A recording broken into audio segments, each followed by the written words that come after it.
뭐 내일 아무래도 가장 주목되는 장면은 박 전 대통령과 최순실 씨가 피고인석에 이렇게 나란히 앉아있는 모습이 공개될지 여부일 텐데 저 자리에 앉아서 눈도 맞추고 뭐 대화도 하고 뭐 이런 게 가능한 건가요? 지금 보면 검사 맞은편에 지금 앉게 되는데요. 순서를 보면 박 전 대통령이 조금은 다른데요. 박 전 대통령이 있고 변호인이 있고 최순실이 있고 변호인이 있고 이렇게 앉을 가능성이 높습니다.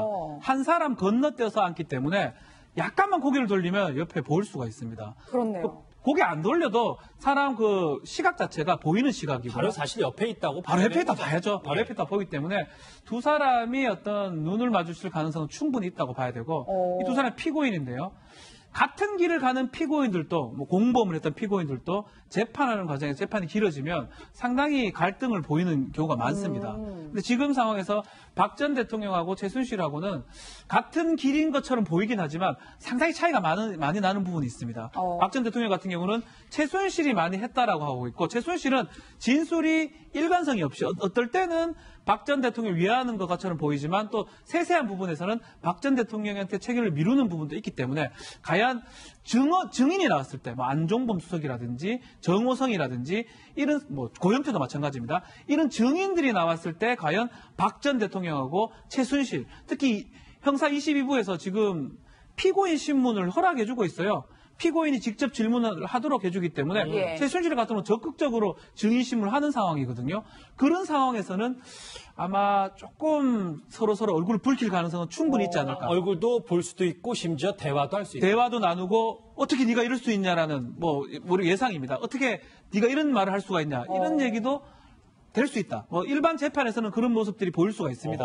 그렇기 때문에 아마 그런 모습도 연출될 가능성도 배제할 수 없다 생각이 듭니다. 눈빛은 물론이고 대화까지 할 수 있다. 내일 글쎄 엄청나게 주목이 될 것 같은데 그런데 이 와중에 새로운 얘기가 하나 등장했습니다. 물론 한 사람의 주장이지만요.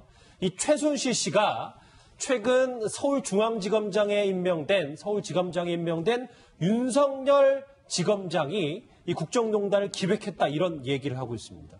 이현정 의원님, 이게 무슨 얘기입니까? 그러니까 지금 지난번 재판 과정에서 최순실이가 이제 고영태 녹취록을 문제 삼으면서 그 녹취록에 등장하는 이제 검사라는 사람이 있는데 결국 이 검사라는 사람이 바로 이제 고영태와 어떤 계획을 짜고 이 사건을 이제 폭로를 했다. 이제 어떤 조작했다. 이렇게 이제 이야기하는데 그럼 그 검사가 누구냐? 자기는 윤석열 검사라고 생각한다. 그렇게 해서 바로 검사 측에서 이의 있다. 이렇게 제기를 해서 재판부도 그거 근거 없으니까 그 말을 하지 마라. 이렇게 해서 이제 제지를 했는데 또 그 다음 질문에 또 이야기를 했어요. 또 윤석열 검사다라고 이야기를 했고 재판부도 이 상황에 대해서는 근거가 없는 것이기 때문에 왜냐하면 이게 재판부 입장에 볼 때도 뭔가 허위 사실 아니면 근거가 없는 주장을 할 때는 제지할 수가 있습니다. 그래서 검사 측에서 이의를 제기해서 된 상황인데 아마 최순실 입장은 그런 것 같아요. 이 사건 자체는 결국 지금 보십시오. 박근혜 전 대통령은 모든 책임을 최순실한테 떠넘기고 있어요. 그럼 최순실은 어떻게 했습니까? 이 상황 자체가 생긴 이유는 결국 고영태라 때문에 생겼다. 자, 그럼 고영태가 이 사건을 어떻게 이렇게 확대시킬 만한 능력은 없지 않습니까? 그렇기 때문에 바로 거기에 윤석열이라는 카드를 집어넣은 것이죠. 그렇기 때문에 이제 그러니까 이 연결고리에 대한 증거는 전혀 없어요, 사실은. 이제 그래서 이것도 좀 황당한 주장이라 이야기할 수 있지만 최순실 입장에 어쨌거나 이 사건 자체는 윤석열과 고영태 이 사람이 어떤 예산 계획적인 것이다. 이렇게 지금 몰아가고 있는 그런 상황입니다. 윤석열 지검장 얘기가 갑자기 나와가지고요. 사실 고영태 녹음 파일 속 검사를 언급한 부분이 있는데 그 목소리 한번 들어보시겠습니다. 검사를 지금 반부패 팀에 있는 부장검사 바로 밑에 자리관에 사람을 꽂고 이 지시를 하는 거야. 무조건 스포츠계를 이번 정권 끝나기 한번 대대적인 수사를 다 해라. 무슨 작전 얘기인데 지금 그 검사 만나서 얘기한 거 어떻게 됐냐. 그래서 다음 주 월요일 날 된다고 얘기하더라고요. 만난다고. 예, 바로 저 대화 속에 나타나는 부장검사가 윤석열 지검장이라는 건데 최순실 씨가 변호인이랑 이렇게 상의를 한 뒤에 전략적으로 윤 지검장을 끌어들였다. 저희가 이렇게 판단을 해야 될까요? 그렇죠. 이거 왜냐하면 그냥 말을 한 것이 아니고 이 변호사가 질문하는 거에 대답하는 방식으로 이 이야기를 끄집어냈기 때문에 변호사하고 치밀하게 사전에 이렇게 준비되지 않으면 이렇게 할 수 없는 이야기죠. 그리고 이미 이제 구속돼서 계속 안에 있는 사람이 그 대화의 주인공이 검사가 누구인지를 쉽게 예측할 수가 없는 거죠. 그럼 담당 변호사가 충분히 이야기해주지 않으면 그런 판단을 하기도 어렵고요. 물론 그렇다고 해서 저 검사가 윤석열 지검장이라는 증거는 전혀 없는 것이고요. 그럼에도 불구하고 왜 이렇게 할까? 이제 윤석열이 지검장도 됐고 또 어쨌든 뭐 특검 내에서도 가장 강골이 윤석열 아닙니까? 예. 그러니까 윤석열 검사가 지검장에 대해서 이 수사를 지속적으로 더 추가적으로 하고 공소 유지의 총책으로서 간다는 것은 굉장한 부담감으로 작용할 겁니다. 그러니까 이걸 이제 그렇게 정치적으로 조작해서 씌운 것이라고 미리 선제 공격을 하는 것이 최선의 방어이기 때문에 정치적 사건, 공작으로 만들어진 사건으로 몰고 가는 것이 자기들의 가장 유리한 뭐 방어 전략이라고 보고 그렇게 한다고 봅니다. 그건 이해가 되지만 그렇죠, 박주민. 그럼에도 불구하고 상식적으로 생각할 때 이렇게 윤석열 지검장까지 끌어들인 무리수 변론하는 진짜 속내는 뭐가 있어요? 이게 변호인이 질문을 한 거고 답변을 한 거거든요.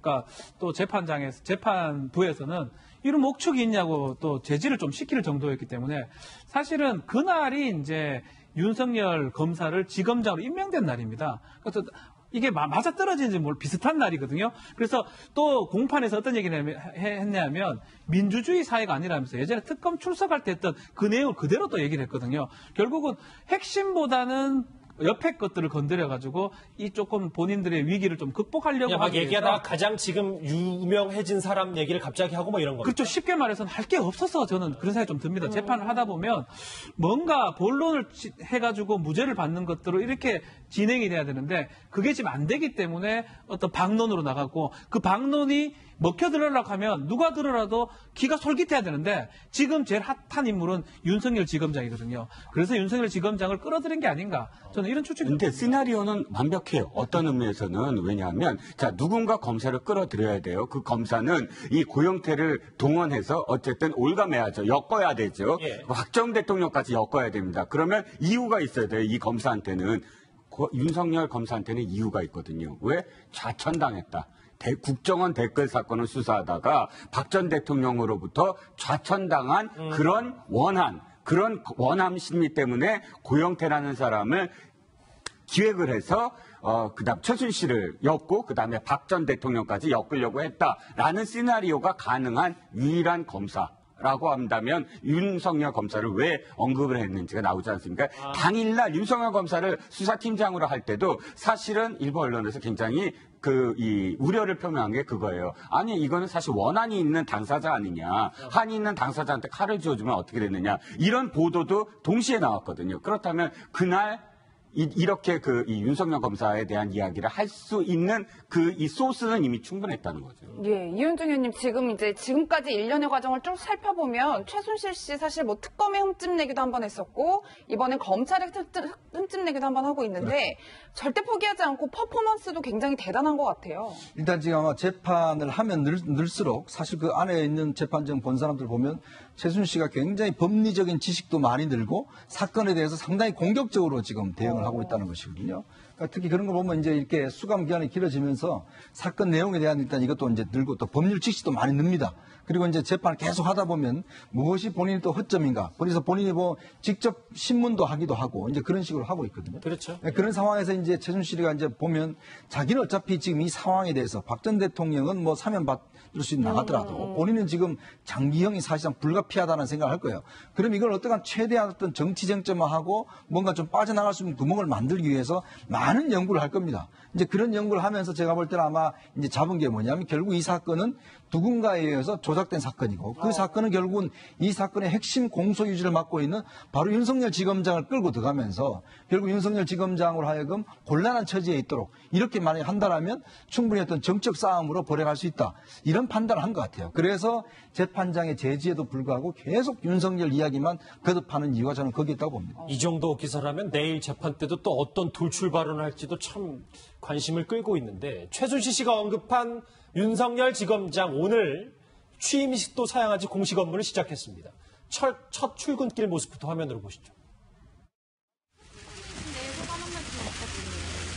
글쎄 뭐 여러 가지로 부족한 제가 직책을 잘 수행할 수 있도록 많이들 도와주시기 부탁드리겠습니다. 네, 어쨌든 국정농단 사건 남은 수사하고 공소유지 관련해서도 한 말씀 해주시죠.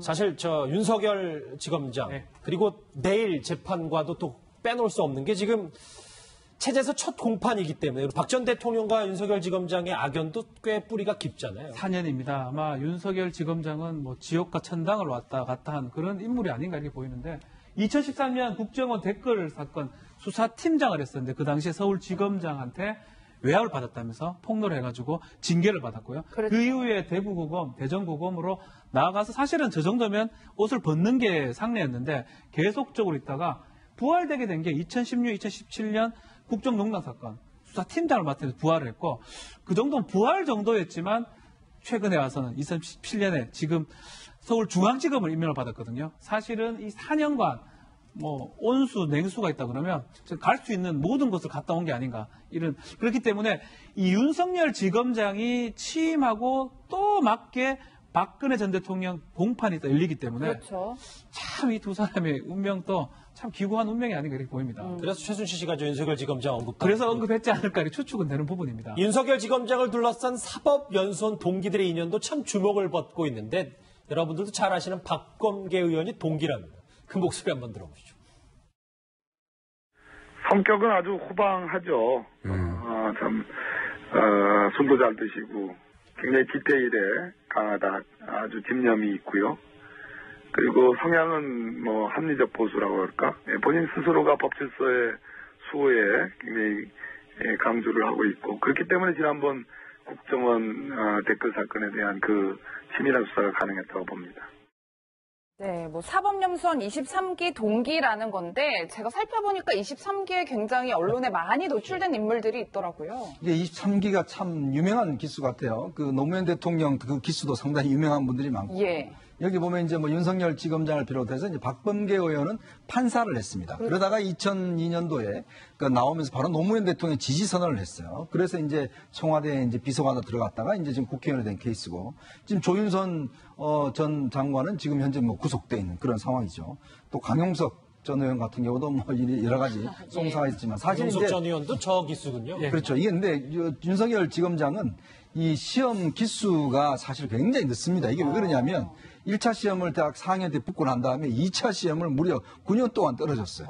그러니까 이제 그 주변에서 그래서 왜 이렇게 시험을 많이 떨어졌냐 하니까 이 윤석열 지검장의 좀 성격이 있답니다. 뭔가 하나를 딱 잡으면 이걸 끝까지 파고들어야지만이 본인이 좀 적성이 풀리는 거라고요. 예. 그러니까 2차 시험 준비를 하면서 뭔가 하나에 딱 꽂히면 거기에만 집중적으로 이제 공부를 하다 보니까 계속 떨어지는 그런 이제 상황이죠. 그래서 이제 사법 시험은 굉장히 늦게 돼서 사실 연수원 기수 나이는 이분들보다 훨씬 많죠. 그렇지만 연수원 기수는 이제 지금 하기 때문에 사실은 김순환 검찰총장하고 대학교 동기입니다. 그러니까 그만큼 나이가 많은데도 불구하고 지금 연수원 기수가 이렇게 하다 보니까 결국 이제 이 어차피 이제 검찰 사회는 또 기수 사회거든요. 그렇죠. 그래서 지금 나이는 많고 기수는 지금 어리고 이러다 보니까 상당히 좀 오늘도 사실은 이제 그 취임식을 하지 않았잖아요. 물론 본인 성격도 있겠지만 사양을 했다고 하더라고요. 네, 사실 보면 자기보다 높은 기수 있는 사람들이 와서 전부 다 박수 쳐야 되는데 불편하네요. 좀 그런 불편한 것 때문에 제가 볼 때도 안 한 것 같습니다. 알겠습니다. 윤석열 지검장에 관련한 최순실 씨의 기획 폭로설 그리고 내일 있을 세 개의 재판을 한번 미리 점쳐봤습니다.